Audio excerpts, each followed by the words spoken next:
ॐ त्र्यम्बकं यजामहे सुगन्धिं पुष्टिवर्धनम् उर्वारुकमे वन्दनान् मृत्यो मोक्षे मामृतात्।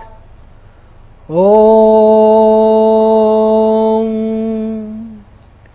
शान्ति शान्ति शान्ति। नमस्कार। आरोग्य धाम एक वरदान कार्यक्रम में मैं आज आप सभी का स्वागत करता हूं। सम दोष सम अग्निश सम धातु मल क्रिय प्रसन्न आत्मे इंद्रिय मने स्वस्थ इति अभिधीयते। अर्थात आयुर्वेद में जो चरक आपने देखा चरक संगीता है, जो कि आयुर्वेद की मेडिसिन की बुक है, उसमें जो ऋषि हुए जो रिसर्च करते थे, ऋषि चरक मुनि जो कि मनन करते थे, muni who used to think, rishi who used to research, maharishi Charak, उन्हें स्वस्थ की डेफिनेशन दी है। अब जैसे वर्कशॉप्स होती हैं बाहर, यहां पर इंडिया में हम उनको शिविर बोलते हैं और बाहर उनको वर्कशॉप्स बोलते हैं। एक बहुत ही इंटरेस्टिंग चीज हुई, एक वर्कशॉप थी एक मेडिकल कॉलेज में, और ये कॉर्नेल मेडिकल कॉलेज न्यूयॉर्क।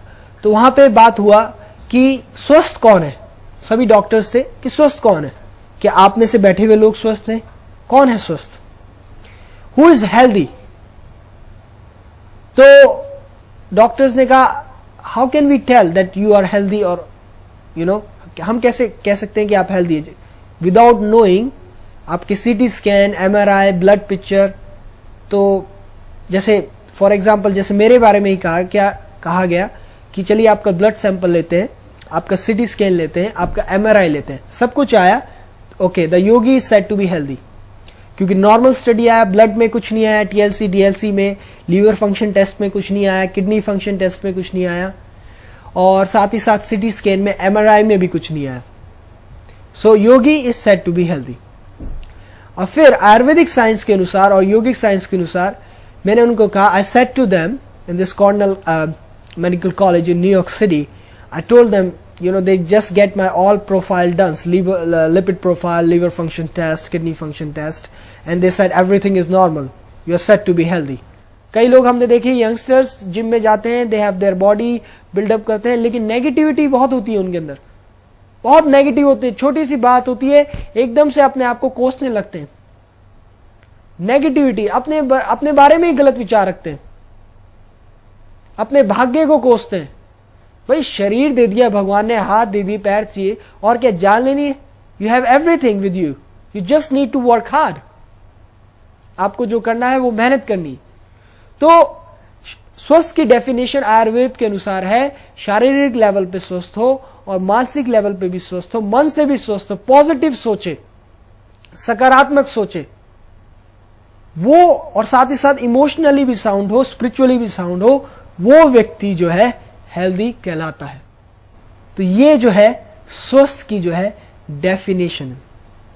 इसी तरह से आप देखिए आजकल जो है वेस्टर्न वर्ल्ड में, इवन इंडिया में जो है बड़ी बड़ी सिटीज में, दिल्ली जो ये मेट्रोपॉलिटन सिटीज हैं, दिल्ली में, मुंबई में, बैंगलोर में, एवरीबडी हैज कंप्यूटर्स। आजकल ये बहुत समस्या बढ़ती जा रही है, इंसोम्निया, यानी कि नींद ना आना, स्लीपिंग डिसऑर्डर,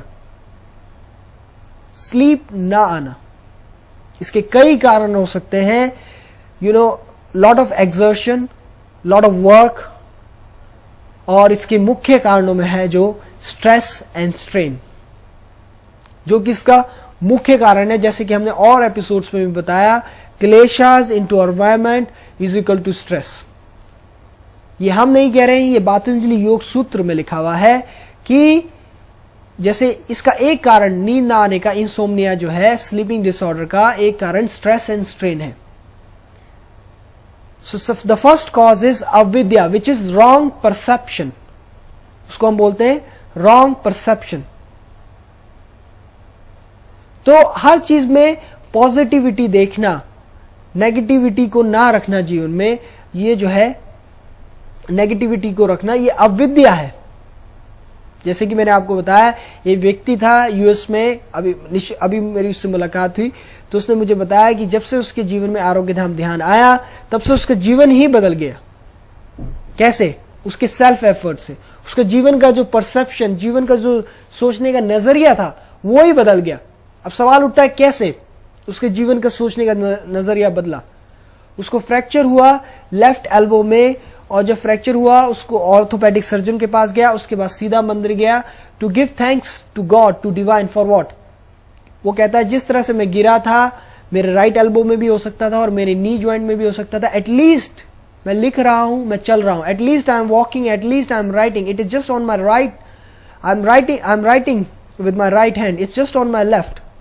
तो चीजों को सही रूप में लेना भी बहुत ज्यादा इंपॉर्टेंट है, क्योंकि जब आप स्ट्रेस्ड हो जाते हैं तो भी जो है कई चीजें आप जो है नहीं कर पाते। जैसे कि स्ट्रेस्ड हैं आप, फाइनेंसिस के बारे में डिस्टर्ब हैं, या अपने आगे फैमिली लाइफ के बारे में डिस्टर्ब हैं, या अपनी हेल्थ के बारे में डिस्टर्ब हैं, तो निश्चित रूप से नींद कहां आएगी आपको।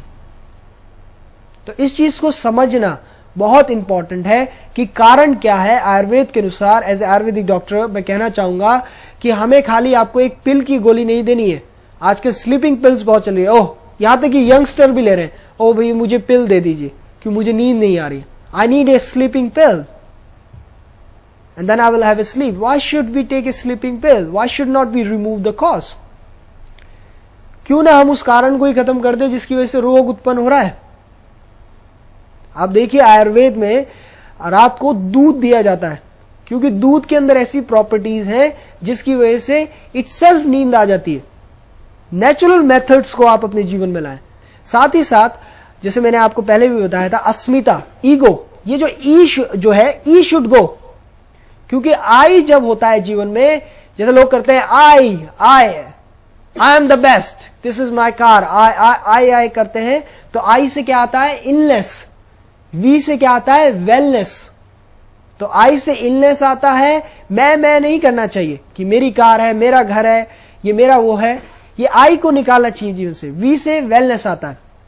इसी तरह से राग, अट्रैक्शन, किसी चीज को आप पसंद करते हैं, किसी घर को, किसी पैलेस को, किसी चीज को, कार को, आपको वो नहीं मिलती है तो आप क्या होता है? स्ट्रेस्ड हो जाते हैं। I like this man, I like this palace, I like this home, I like this car, and when we couldn't get those things, we get stressed. इसी तरह से द्वेष, hatred, नफरत, I hate this man, I hate this woman, I hate this country, and when we get that man or woman get around us, we get stressed. इसी तरह से अभिनिवेश, fear, past का फियर होना, किसी भी तरह का फियर होना, लाइफ का फियर होना, फाइनेंशियल किसी भी तरह का फियर होना, ये भी जो है स्ट्रेस उत्पन्न करता है और फिर जो है कई तरह के रोगों को उत्पन्न करता है। इसी तरह से भय, भविष्य की चिंता, शोक, पास्ट की चिंता, ये इन सब को जो है हमें जो है अपने जीवन से निकालना चाहिए और प्रेजेंट मोमेंट में जीना चाहिए। आप देखिए मन बहुत चंचल है और मन हर समय काम करता है। मन mind is very faecal, it works all the time. लेकिन माइंड जो है डेड हो जाता है जब हम प्रेजेंट मूवमेंट में होते हैं। पास्ट में होंगे, फ्यूचर में होंगे तो माइंड काम करता रहेगा, और जब हम प्रेजेंट में आ जाएंगे, वर्तमान में, तो ये माइंड जो है डेड हो जाता है एकदम। तो इसी तरह से अब ये भी मैं आपके सामने शेयर करना चाहूंगा that past is a history. जैसे हमने पहले भी बताया, जो चला गया वो इतिहास था, जो आने वाला है वो मिस्ट्री है। Future is a mystery and present is a gift. तो क्यों ना हम इस प्रेजेंट को एंजॉय करें और एंजॉय करें, एंजॉयिंग ऑल द टाइम। इसी तरह से अब इसमें हम जो है, हम इसमें यम और नियम, जैसे हमने आपको पहले बताए थे, अपने आप से वादा करें कि कोई भी नेगेटिविटी लाइफ में नहीं रखेंगे, किसी भी फिजूल की बात से जो है स्ट्रेस नहीं लेंगे, समय से सोएंगे, समय से उठेंगे, और साथ ही साथ अब इसमें आसन, प्राणायाम और ध्यान,